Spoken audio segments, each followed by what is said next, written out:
Good afternoon. Welcome to the training on the performance measure collection for 2022. My name is Julia Martin-Isle. I'm the lead for the TA&D program in the Research to Practice division of OSEP. And with me are Elaine Carlson, Carrie Wills, and Muriel McKinnon, our contractors for the performance measure collection. We will have time for questions at the end, but you can also type your questions into the chat space, and we will try to answer them at the appropriate time in the presentation. Please note that we are recording this today, so that will be helpful for those who can't be with us. Next slide. Thank you. So the purpose of this training is to describe the process of collecting the program measures and clarify what's expected in the 2022 data collection. We will describe the program GPRA performance measure requirements, share results from last year's collection, suggest ways to enhance the quality of grant submissions, demonstrate the website grantees will use to upload materials. We'll review the schedule for the data collection and respond to grantees' questions. Next slide. So GPRA requires performance assessments of government programs for purposes of assessing agency performance and improvement. The Office of Management and Budget, together with the federal agencies, determine how programs will be assessed. Congress uses program performance assessment data to justify program funding, so it's important. Next slide, please. So how it works is that OSEP reports progress on program performance measures annually to OMB and Congress. This provides an aggregate picture of performance. The review of our performance data affects the continued funding of IDA programs. OSEP also uses the data to improve the TA&D program performance, so the data, like I said, is important. Next slide.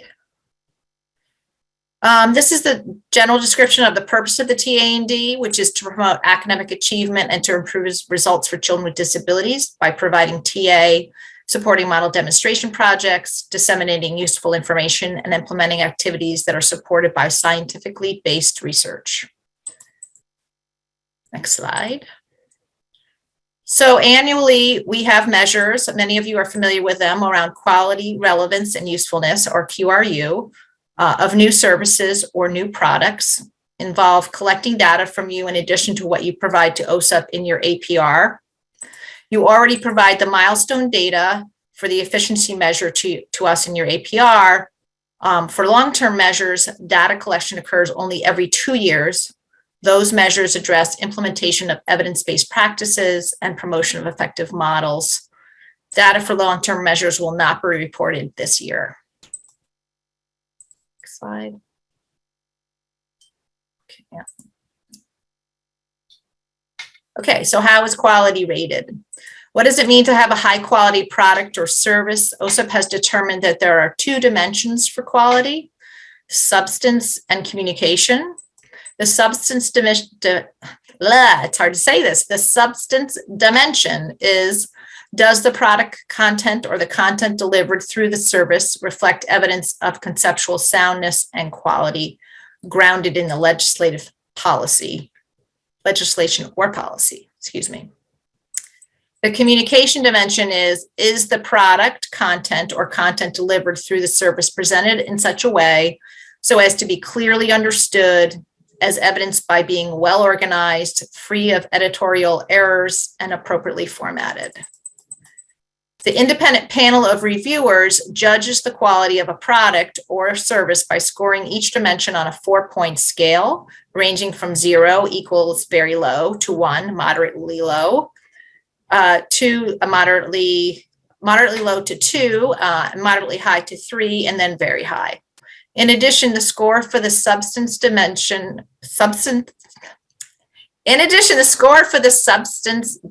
is double weighted, which means that services can receive a 0, 2, 4, or 6 points for substance. Together, the 2 dimensions can add up to as many as 9 points, and all scores of 6 and higher are considered high quality. That was a lot, so I hope if you have questions, you can put them in the chat box. Next slide, please. How is relevance rated? Again, what does it mean to have a highly relevant product or service? OSEP has determined that there are 3 dimensions for relevance, and that is need, pertinence, and reach. The need dimension is, does the product or content delivered through the service attempt to solve an important problem or deal with a critical issue? The pertinence dimension is, does the product or content delivered through the service address a problem or issue recognized as important by the target audiences? And the reach dimension is, to what extent is the product or content delivered through the service applicable to diverse segments of a targeted audience? Again, the independent panel of reviewers judges the relevance of a service by scoring each dimension on a 4-point scale, very low to very high. Together, the 3 dimensions can add up to as much as 9 points, and all scores of 6 and higher are considered high relevance. Okay, next slide. So how is usefulness rated? What does it mean to have a highly useful product or service? OSEP has determined that there are 2 dimensions for usefulness: ease and suitability. The ease dimension is, does the product or content delivered through the service address a problem or issue in an easily understood way, with directions or guidance regarding how the content can be used to address the problem or issue? And the suitability dimension is, does the product or service provide the target audiences with information or resources that can be used again or in different ways to address the problem or issue? Again, the independent panel of reviewers judges the usefulness of a service by scoring each dimension on a 4-point scale, ranging from very low to very high. And in addition, the score for the suitability dimension is double weighted, which means that services can receive a 0, 2, 4, or 6 points for suitability. Together, the 2 dimensions can add up to as many as 9 points, and all scores of 6 and higher are considered highly useful. I noticed there was some chat in some conversation in the chat box about being able to understand closed captioning, but I understand the closed captioning is on. So are there different? Oh, now the captions are on. Okay, great. Okay, we're on to slide 10. How is efficiency reviewed? The cost efficiency of the TA&D program includes the percentage of milestones achieved in the current APR period and the percentage of funds spent during the current fiscal year. You submitted milestone performances as part of your APR. We consider allocations and drawdowns from G5, and it's important to note that you don't need to do anything additional for the efficiency measure. Next slide. These are our 2021 QRU results. And as you can see, the chart shows the results of products and services for the TA&D. And in 2021, 97.2% of TA&D products and services were judged to be of high quality, and all were of high relevance and high usefulness, and all 3 targets were met. In slide 12, we're talking about the 2021 milestones achieved and funds drawn down. In 2021, 94.5% of TA&D milestones were achieved, and 91.6% of funds were drawn down. There are no targets for this measure. Here, last year, 90% of states working closely with the grantees were promoting the implementation of evidence-based practices, which was the target. So who participates? And you'll see our coding is 84.326 for all our technical assistance centers. Those that participate are centers that are in their 2nd through 5th year of funding in 2021. And all of our 326 centers operating under a no-cost extension during fiscal year 2021 are included in the performance measure process. 326 centers operating in their 1st year of funding during fiscal year 2021 are not included. Okay, thanks, Julia. So this I am going to talk a little bit about the data collection that we have planned for you in 2022. First, I'm with the Center to Improve Program and Project Performance, and we'll be managing the process for OSEP. And initially, we will ask you for a list of new products and new services that your grant released in fiscal year 2021.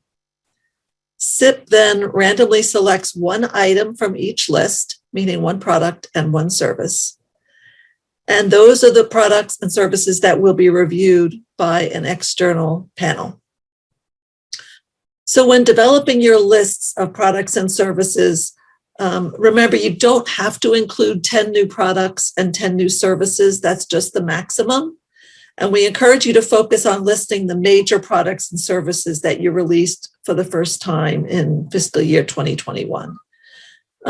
Projects will then provide a description of the selected new product and new service, and we'll spend quite a bit of time talking about that description.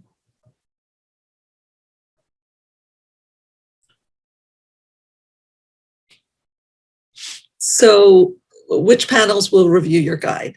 The answer is that depends.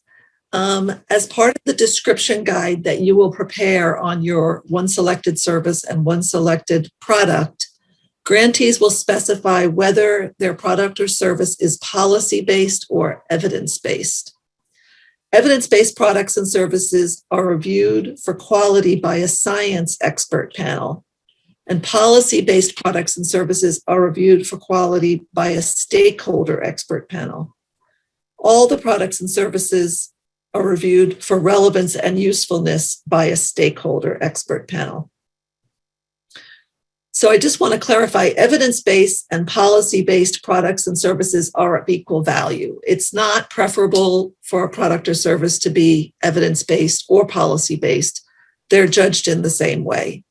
The only difference is that the qualifications of the reviewers and the wording of the rubric are slightly different. So in choosing between evidence-based and policy-based, remember that the science panel that reviews evidence-based products and services does not necessarily have expertise in TA&D. And the stakeholder panel does not necessarily have expertise in rigorous research. So you should really keep those things in mind when you're deciding on the evidence-based or the policy-based determination. And in fact, it may be helpful for you to know that the science panel judges quality not only for TA&D products and services, but also for e-tech. So they have a much broader reach.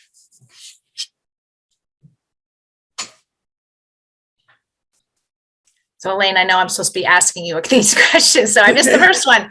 So what is a product is our question, first question.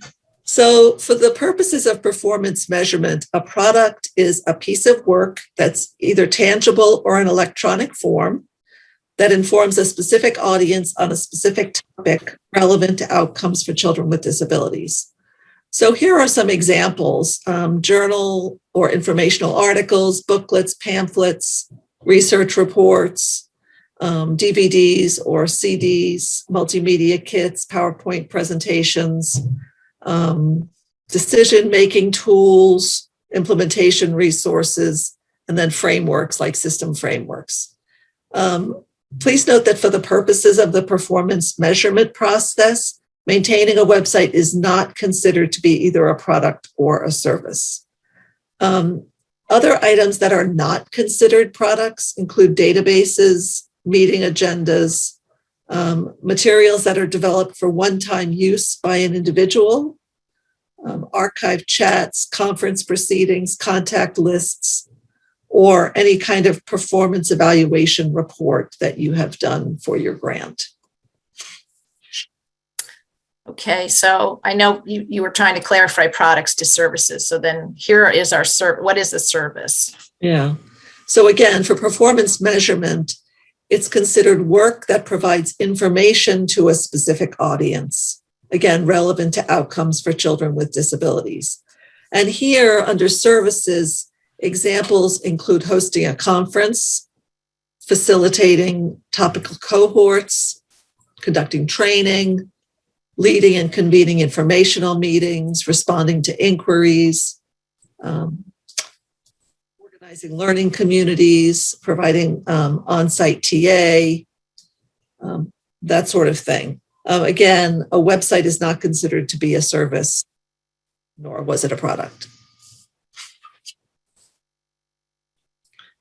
Okay, so the new product and new service description guide that I referenced earlier, and the supplemental materials that may accompany it are very important in this review process.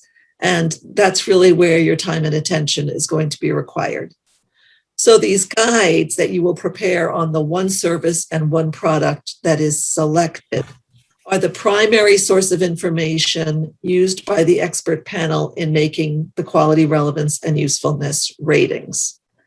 You are encouraged to include supporting materials along with the guide, but the guide itself must be complete because the panelists are not actually required to read through the supplemental materials.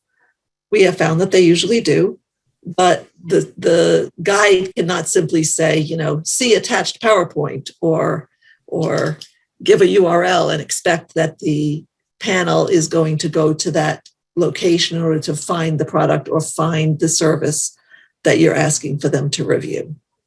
So they do value the attachments. We believe that they look at them, but the guide needs to stand alone.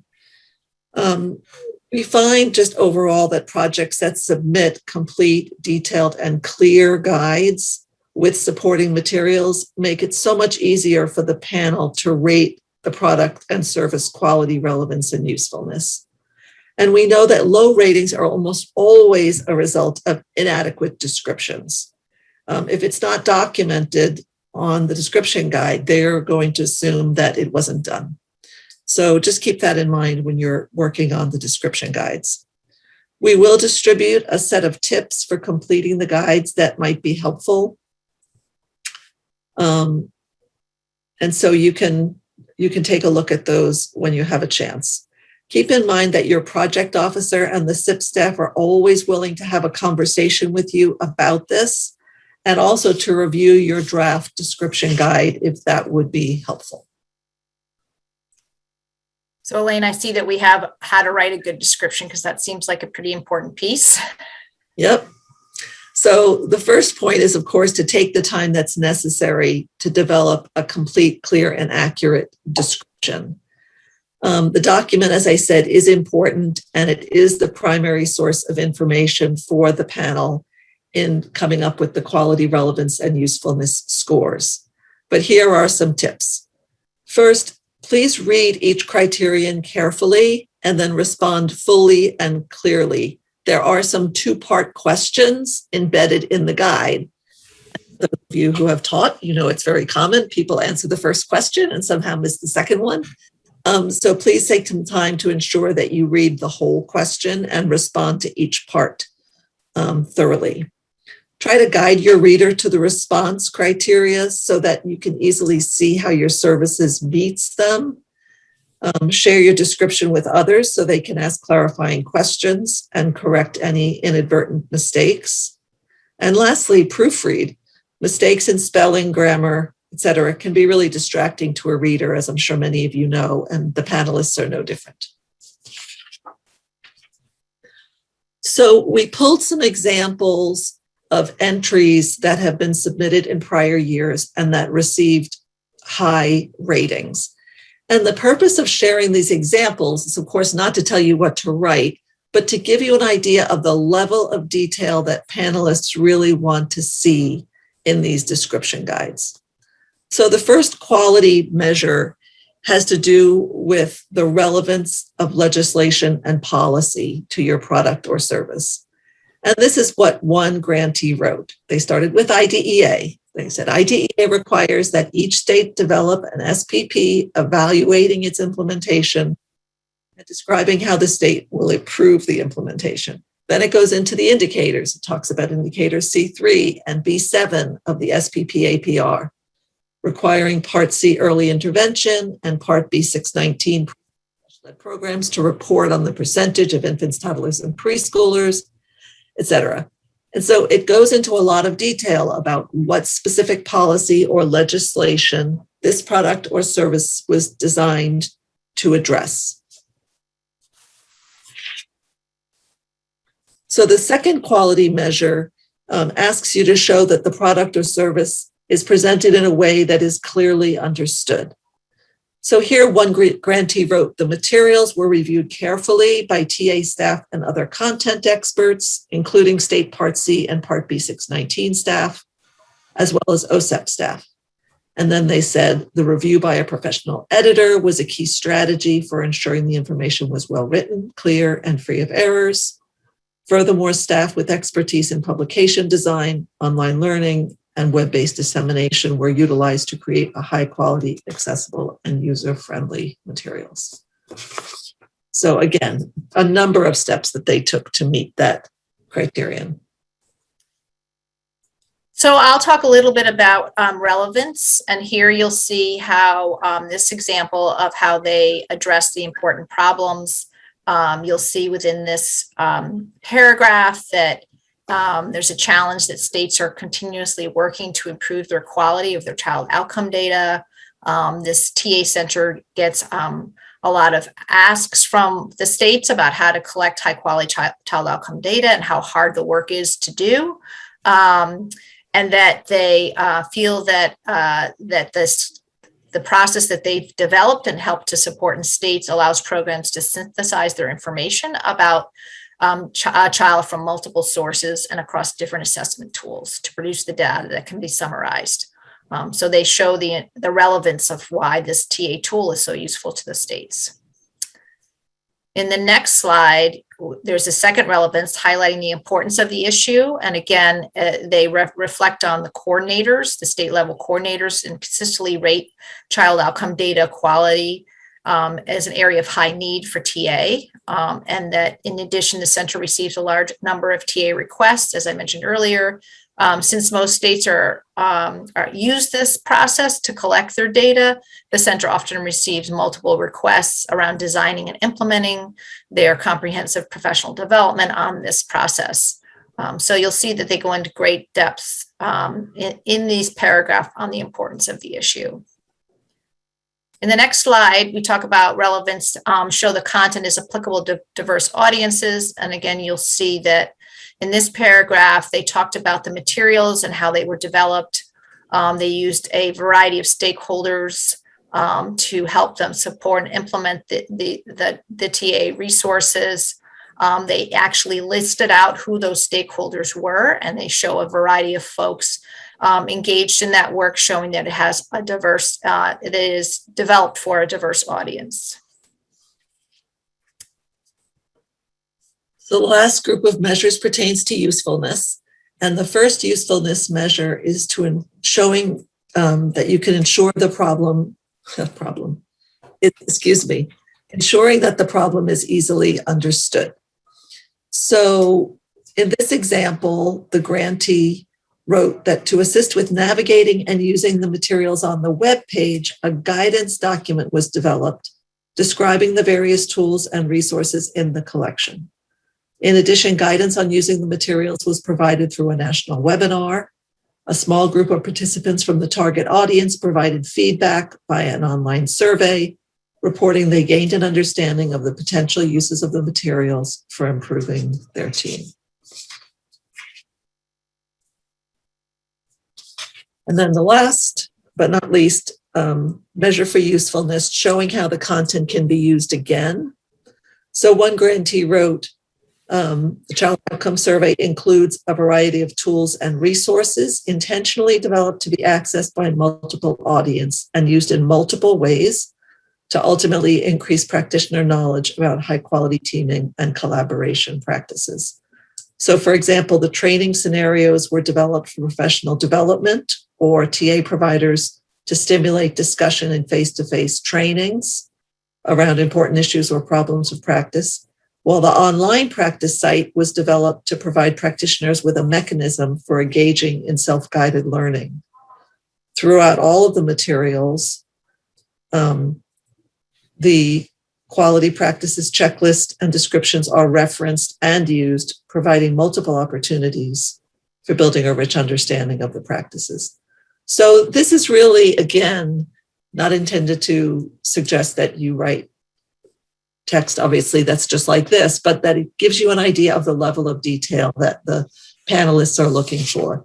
If you're only writing a sentence, you probably do not have enough. You really should anticipate for each of these measures that you will have, a paragraph or two with this type of detail.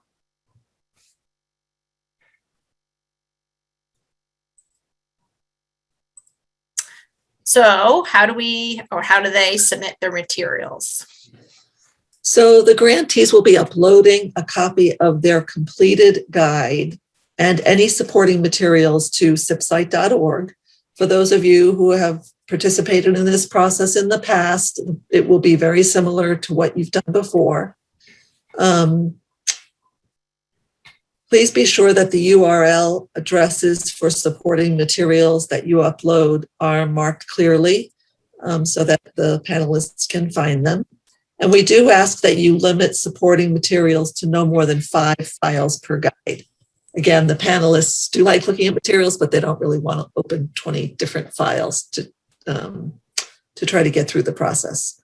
The deadline is March 28th, but, the deadline is April 4th. I apologize. Let's talk about the timeline overall. So again, you were notified of your participation the week of February 14th. Obviously, today we're having the training for the data collection. We ask that by March 11th, you upload that list of products and services to the SIP website. Again, it's up to 10 services and up to 10 products. And all you have to do is give the name of the product or service. It's not a very detailed submission, but we will use that to select the one product and the one service that you will be submitting. So the week of March 21st, we will notify you which product and which service was selected. And we will then request the product and service description guides and supplemental material that you want to send with those. We'll ask that by April 4th, you upload the one product description guide and one service description guide, and then any supporting materials onto the SIP website. Let me stop there for a moment and ask if there are any questions. Let me look in the chat and see if there are any questions all about captioning. Okay, so we're gonna keep plowing ahead, and we'll stop again after Muriel does the demonstration of the website to take additional questions at that time. Muriel, do you want to go ahead? Yep. Yes. Okay.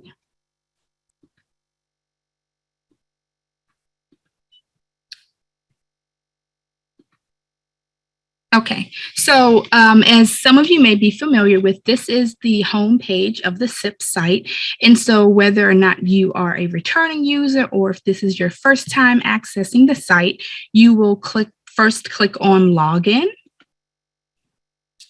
And then it's going to prompt you to log in with your username and password. And to do that, you will be clicking Forgot Password. And you'll enter your email address here and click Send Password. And what happens is the system will then generate an email to you that has a temporary password for you to use at your initial login. And that email looks like this. And so you're going to go, you can use the link here. And so I'm just going to go back to the login page.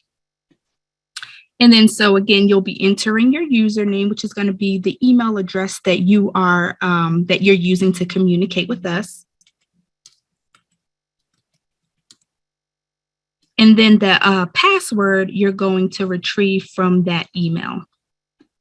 And it's like a series of random letters, numbers. And again, this is just the one that you're going to be using for the initial setup, and you'll be prompted to create your own unique password. Okay, and so this is the page that you'll get to where you will be creating a unique password, and there are some criteria here to keep in mind when creating it. So I'm just going to go ahead and paste that. The current password is going to be the temporary one that you received in the email. And then new password and confirmed password, those two fields is where you'll be creating your own password. Oops.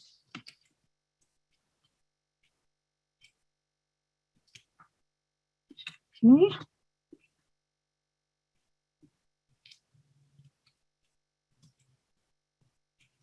All right, and then you'll go on to reset password. It's giving me a message that the new password does not meet the requirement. So looks like I left something off there.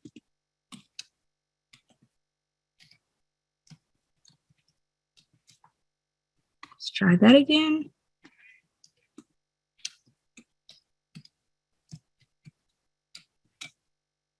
Uh-oh.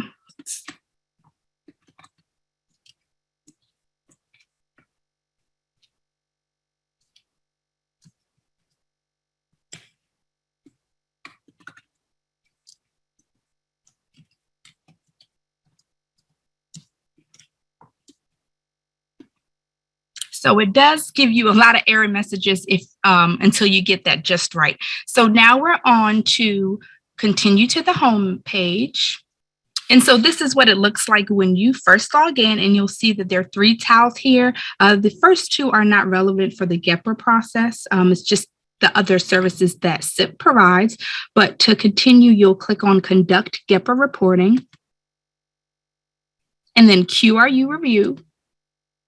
QRU Review 2022. And as you can see, there aren't really any other options to choose from. So we've tailored your view so that you're basically just navigating through until you get to the folder you need to get to. And then you'll click on Stakeholder Panel, and then the TA&D Panel Documents tile.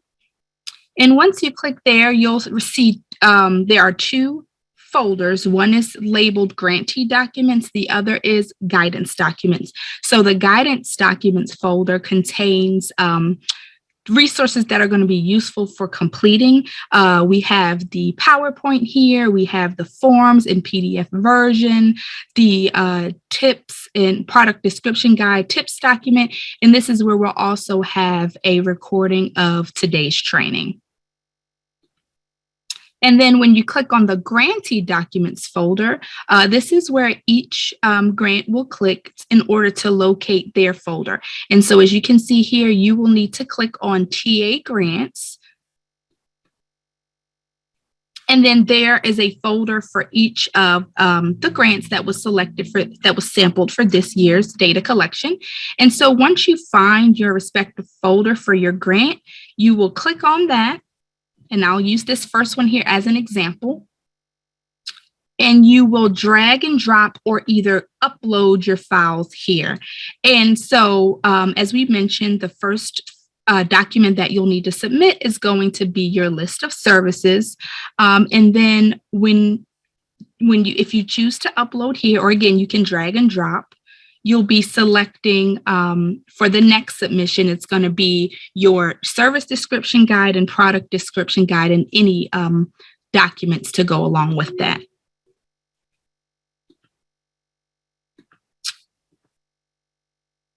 And so here, as you can see, you'll just want to make sure that you don't have any characters or it won't upload. But for today's example, this is going to be kind of the naming convention that you will use when you upload your description guide and your documents. So, and that information will be given to you in further detail when you receive the email letting you know which of your products and services was sampled. So basically, we just like for you to name them, the grant number, product description guide, and then for your documents, that your supporting documents, it will also be the grant number and either product document or service document that you're uploading. Okay, and so this is pretty much concludes the training for today. I'm sorry, this concludes the demo portion of the training, and we can hold here if you have any questions about anything on the SIP site that you'd like to see again. Ariel, I know a few people from the chat were having trouble getting into SIP site, and it seems as though you have to put the www in front of it, and people found that it worked better once they did that. Okay, great. Yes.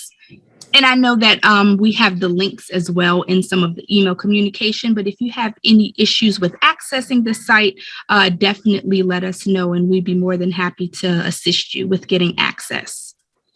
And again, all users are going to do that password reset, regardless of if you have, I see someone raise their hand. Let me just get back here.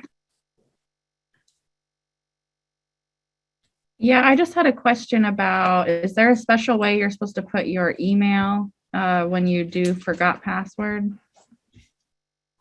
So it's going to be the email that we're using where you receive the initial correspondence from us. Ah, okay. So Yeah, if I so wasn't the one, I need to find out who that was. Okay. Yes. So, or you can, if you would like to drop your name and email address in the chat or just reach out to us, we'll provide our email for the SIP GPRA at westat.com in the next slides. You can reach out to us and that way we can have our system administrator add you to so that you have your own account if you're going to be the one uploading information. Okay, great. Thank you. I see that there. Thanks so much. Yes, we'll add you. Any other questions?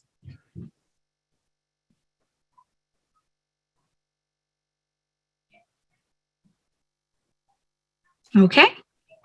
Okay, so we have one final question to gauge your comfort level with the information and your need for additional assistance.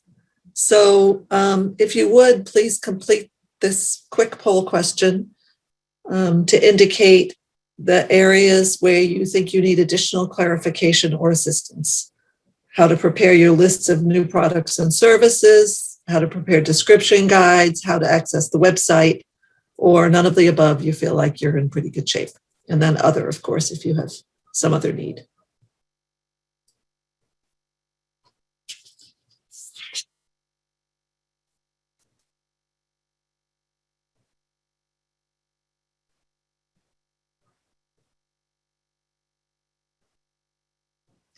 We will use the results of the poll, share them with OSEP so that project officers, if we find that there's grants need particular help with one topic or another, project officers or SIP staff will reach out to help folks with that.